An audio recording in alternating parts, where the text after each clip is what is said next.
प्रक्रम का एक बार हम पढ़ चुके हैं, याद है क्या? जैव प्रक्रम क्या होता है? सभी जीवों को जीवित रहने के लिए भोजन ग्रहण करना होता है, उसका पाचन होता है। इसके अलावा हम सांस लेते हैं, सांस छोड़ते हैं। जो भोजन करा है, अब उस भोजन से हमको ऊर्जा मिल रही है, तो क्यों मिल रही है? इसके लिए कौन सी प्रोसेस है? तो उसके लिए क्या होता है? भोजन का ऑक्सीकरण होता है ऑक्सीजन की उपस्थिति में। फिर हम देखते हैं हमारा हार्ट एक महत्वपूर्ण अंग होता है। वो क्या करता है? एक पंपिंग ऑर्गन है, पूरे शरीर को ऑक्सीजन युक्त रक्त पंप करता है। इसके बाद हमने भोजन भी करा, पचा भी, ऊर्जा भी मिली। इसके बाद शरीर में कुछ अवशिष्ट पदार्थ बनते हैं, उनको निकालने के लिए भी एक तंत्र होता है जिसको कहते हैं हम उत्सर्जन तंत्र। फिर सोचने समझने विचारने के लिए एक तंत्र होता है तंत्रिका तंत्र। हार्मोनल सिस्टम होता है, प्रजनन तंत्र होता है। यानी किसी भी जीव के जीवित रहने के लिए, अनुरक्षण क्रियाओं के लिए हर जीव के शरीर में बहुत सारी प्रोसेस संपन्न होती है। उन सभी प्रोसेस को एक साथ हम क्या कहते हैं? क्या कहते हैं? जैव प्रक्रम कहते हैं। इनमें से एक भी प्रक्रम यदि एब्सेंस है या नहीं होता है तो कोई भी जीव प्रकृति में जीवित नहीं रह पाता है।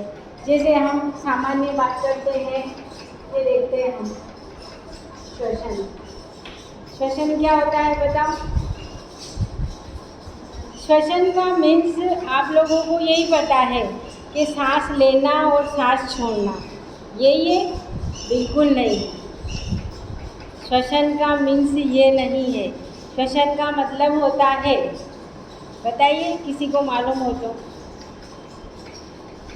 जो हम भोजन कर रहे हैं उस भोजन का ऑक्सीजन की उपस्थिति में सरल पदार्थों में अपघटन होना, यही क्या कहलाता है? श्वसन।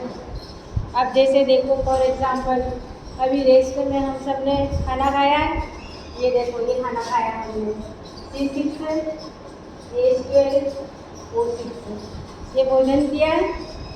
अब सांस ले रहे हैं हम, एक ऑक्सीजन हमारे शरीर में, इस ऑक्सीजन की उपस्थिति में 6 CO2 plus 6 H2O plus 38 ATP। ये देखो ये है, ये हमने भोजन करा, जटिल कार्बनिक पदार्थ, ऑक्सीजन गई, इस ऑक्सीजन की उपस्थिति में इस जटिल रूप का सरल रूप में अपघटन हुआ। क्या बना? कार्बन डाइऑक्साइड बनी, जल बना और कितनी ऊर्जा मिली? 38 ATP ऊर्जा। ये जो है कार्बन डाइऑक्साइड, इसको तो अपन सांस छोड़कर शरीर से बाहर कर देंगे। ये जो जल है यूरिन के रूप में या पसीने के रूप में या छींक के द्वारा जो जल वाष्प आती है उसके रूप में हमारी बॉडी से बाहर निकल जाता है। और ये जो ऊर्जा मिली है हमें, कितनी मिली है? 38 ATP ऊर्जा। ये ऊर्जा ही हम सब जो भी काम कर रहे हैं उसमें काम आती है। कार्य करने के लिए जो ऊर्जा है वो किस रूप में रहती है? ये 38 ATP के रूप में रहती है। ठीक, समझ में आया? श्वसन किसे कहते हैं? ये भोज्य पदार्थों का जटिल रूप से सरल रूप में ऑक्सीकृत होना, अपघटन होना, यही क्या कहलाता है? श्वसन। अब कभी मत कहना कि सांस लेना और सांस छोड़ना, इसको कहते हैं हम श्वसन। अब श्वसन किसे, श्वासोच्छ्वास किसे कहेंगे मालूम है? देखिए एक टर्म लिख रही हूँ मैं, श्वासोच्छ्वास। अब जो आप लोग जानते हो, क्या जानते हो? सांस लेना, सांस छोड़ना। एक बार हम सांस ले रहे हैं, एक बार हम सांस छोड़ रहे हैं, 2 स्टेप है। देखो पहली स्टेप होती है इसकी निश्वसन और दूसरी होती है निःश्वसन। या इनके एक एक नाम और एक वो भी देखिए आप लोग। इसका नाम है प्रश्वसन और इसका उच्छ्वसन।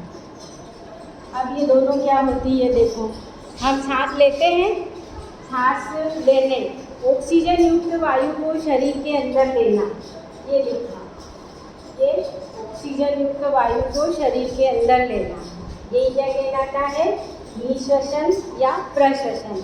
और इंग्लिश में कहते हैं इसको अपन इंस्पायरेशन, अंदर जा रहा है। इसी तरह अंदर गई ऑक्सीजन, विभिन्न कार्यों के दौरान जो कार्बन डाइऑक्साइड बनेगी वो कार्बन डाइऑक्साइड बाहर आएगी, तो उस CO2 युक्त वायु को बॉडी से बाहर निकालना, जिसको हम कहते हैं सांस छोड़ना, उसको क्या कहते हैं हम, निश्वसन या उच्छ्वसन। क्लियर है। और इंग्लिश में कहते हैं इसको एक्सपायरेशन, एग्जिट, बाहर निकलना।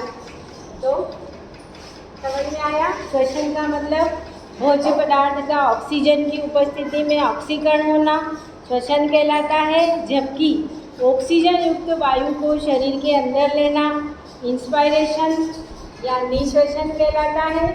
और विभिन्न कार्यों के दौरान बनी हुई कार्बन डाइऑक्साइड को बॉडी से बाहर निकालना, ये क्या कहलाता है, निश्वसन, उच्छ्वसन या एक्सपायरेशन। समझ में आया।